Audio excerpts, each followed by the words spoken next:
రాముడైతే కోపం రాకుండా ఉండిపోయాడు అనుకోండి, అర్థం ఉండదు. ఒక జ్ఞాని కోపం వస్తుంది, సాధనంగా ఉంచుకుంటాడు. ఎంతవరకు అంతవరకే, దాటడు.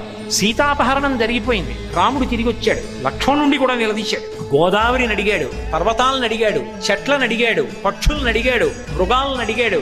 ఏది సీతమ్మ ఎవరు అపహరించారు చెప్పండి అన్నాడు. ఎవ్వరూ జవాబు చెప్పలా. కారణం రావణుడి పట్ల భయం. ఒక్కళ్ళు జవాబు చెప్పలా. సీతమ్మని రావణుడు అపహరించాడన్న మాట చెప్పలేదు. ఎంత కోపం వచ్చిందో రాముడికి, మహర్షి ఏం దాపరిక ఉండదు, కోపం వచ్చే చెప్పాడని చెప్పారు అరణ్యకాండ. ఆయన అన్నాడు, నాకు ఇంతటి బలపరాక్రమములు ఉండి కూడా నేను జితేంద్రియుడనై లోకహితము కొరకు ప్రవర్తిస్తుంటే దేవతలందరూ కూడా నన్ను చేతకానివాడిని అనుకుంటున్నారు. అందుకే ఇప్పుడు నా పరాక్రమం ఏమిటో, నా చేతనైన తనం ఏమిటో చూపిస్తాను. నా నారాచ బాణములను విడిచిపెట్టడం మొదలు పెడతాను. రాముడు యుద్ధం చేస్తే కోదండానికి బాణములను సంధించడం మొదలు పెడితే ఆయన భుజములు తాండవం చేస్తాయిట.